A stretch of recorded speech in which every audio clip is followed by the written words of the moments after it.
Hello, this is Tyson Farmer from TysonFarmer.com, and in today's video I'm going to be exploring the question, what is a power chord? No, not a power chord, a power chord.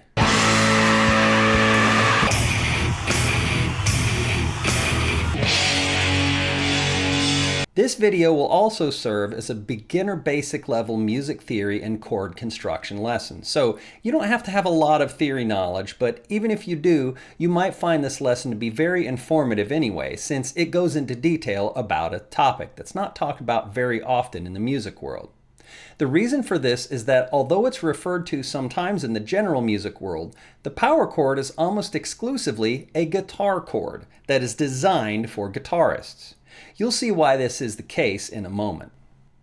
If you're a self-motivated learner on the guitar, you may have come across the term power chord from time to time. And although you might not even realize it, you've probably actually seen it in print as well.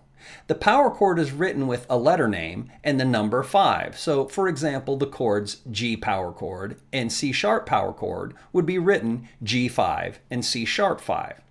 As you'll see, this chord naming convention is no different from other chord names with numbers in them, since they're usually just little miniature instruction manuals telling you to play the basic chord with the letter name, and then add the scale degree that the numbers suggest into the chord. However, that's a bigger discussion for another day. Now, I see music theory as only part of a two-part process: theory and practice. Music theory in general is very useful intellectually, but it's pretty useless without the musical component. So before I get into the theory, let me show you what the power chord actually sounds like in practice. Here is a power chord on the acoustic guitar. It might sound familiar to your guitar ears, but it doesn't quite do it justice on an acoustic.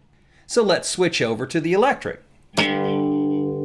Okay, same chord on an electric, but you'll probably agree it doesn't actually make a heck of a lot of difference like this.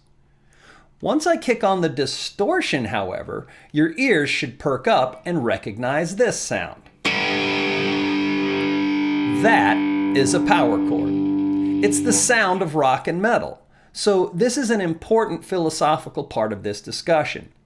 Let me suggest that a power chord is not really a power chord until it has some distortion or overdrive behind it.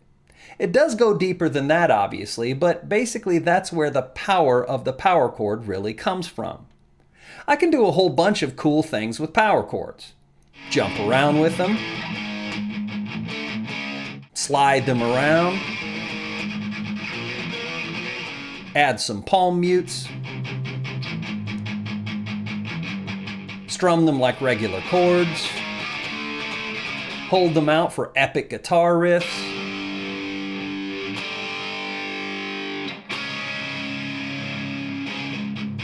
and even add some cool guitar tricks between them like pinch harmonics to spice things up a little.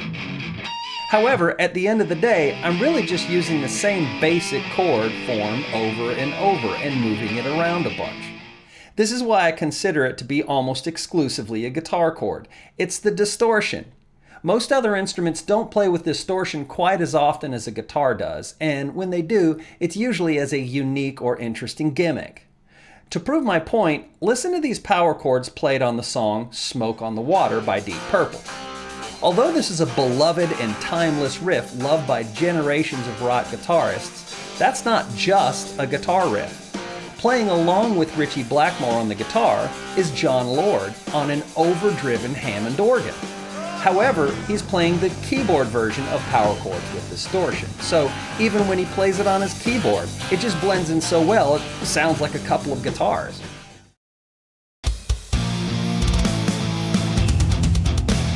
Before I can show you how a power chord is constructed, we're going to have to talk about basic chord construction first and answer a more important question.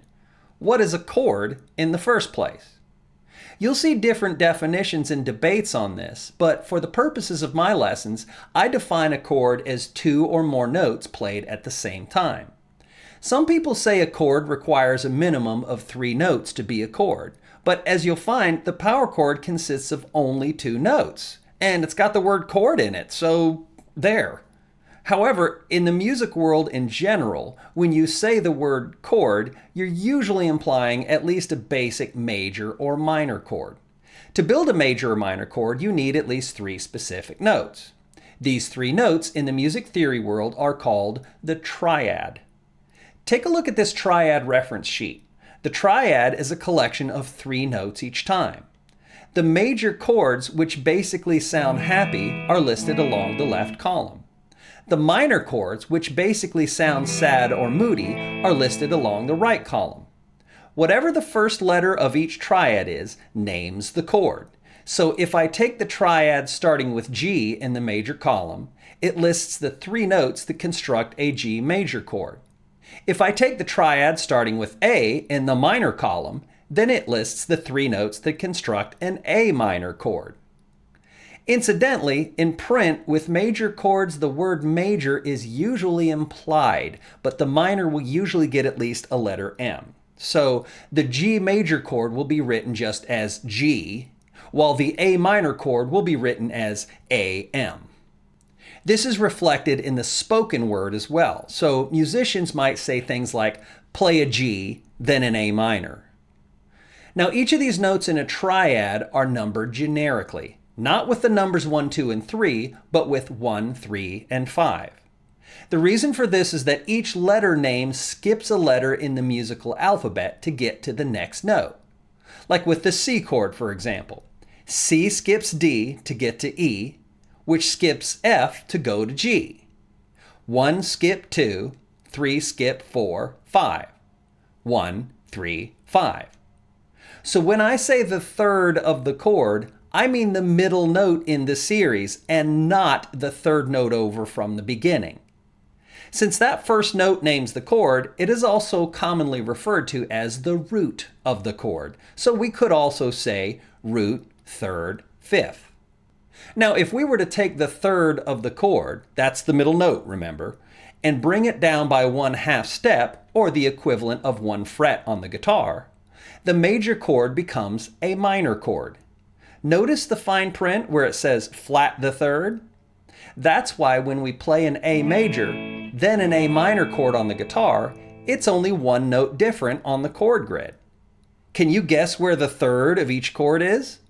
The note that makes the chord major is called the major third, and the note that makes it minor is called the minor third. How about E major to E minor? Again, 1 note difference. There are the thirds. Now this whole subject gets way more complicated and goes much deeper from here, like chapters and chapters deeper. But for our purposes today, I want you to think of the third as the note that gives the chord its mood.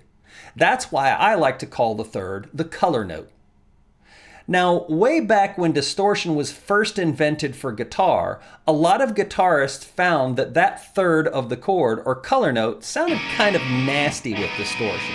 It's like it's just too colorful. Now, punk musicians in the punk era actually preferred that nastiness and left those thirds in on purpose. So they're kind of an exception to this general rule. But most other guitarists discovered that taking these notes out made things sound a lot more rich and robust through a good distortion. So whether they knew what they were doing or not, they naturally gravitated toward chords that had no third. Even Angus Young of AC/DC, with all his full 6-string chords, actually plays specialized versions of these chords that selectively mute the strings with thirds in them. Not like this.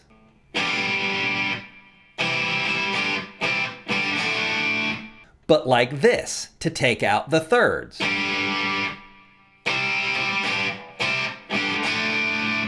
And that's what a power chord is. Now it should make a little more sense when I define a power chord like this.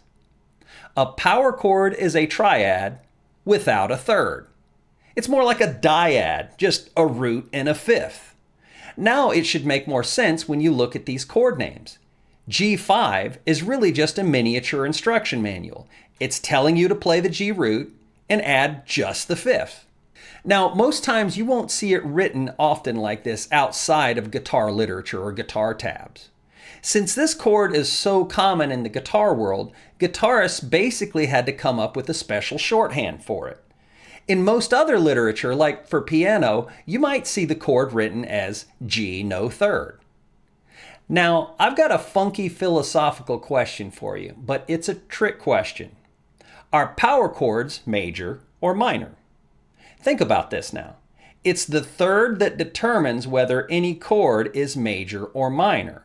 So without a third, a power chord is neither.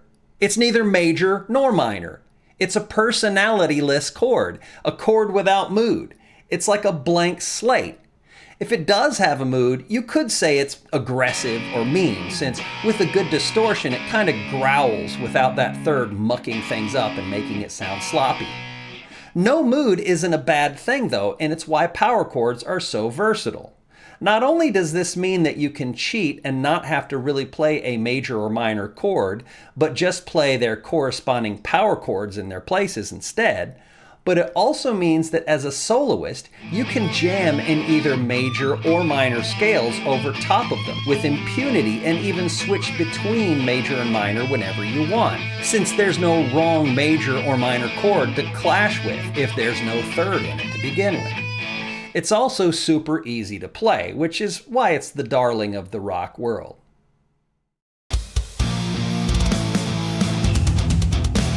Now I'm going to get into just a little basic practice to show you how a basic power chord's played. Here's how you play the basic power chord. The most important part of this is not the notes, but the selective muting. So you can just rake through the strings with your pick and not have to worry about hitting a sour note. You'll have to cleverly find a way to kill those other strings. I use the pad of my ring finger and the rest of my index finger to kill the strings I don't need, depending on what power chords I'm playing. For the E or 6-string root power chords, root, 5th. Kill all the other strings selectively. For the A or 5th-string root power chords, root, 5th, selective muting. Notice how my index fingertip is killing that thickest E string while pushing down the A string root at the same time. And check out this power chord variation. Root, 5th, duplicate root an octave up. Still the same chord. How about this fat, epic-sounding A-string root power chord variation? 5th, root, 5th, root. Still the same chord, just with the 5th as the lowest note.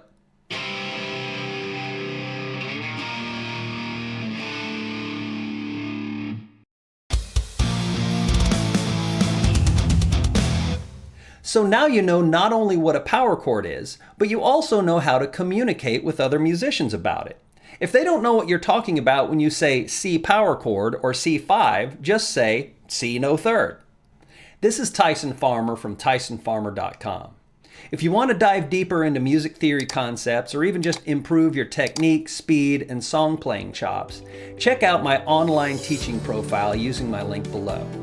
Stay self-motivated and keep playing.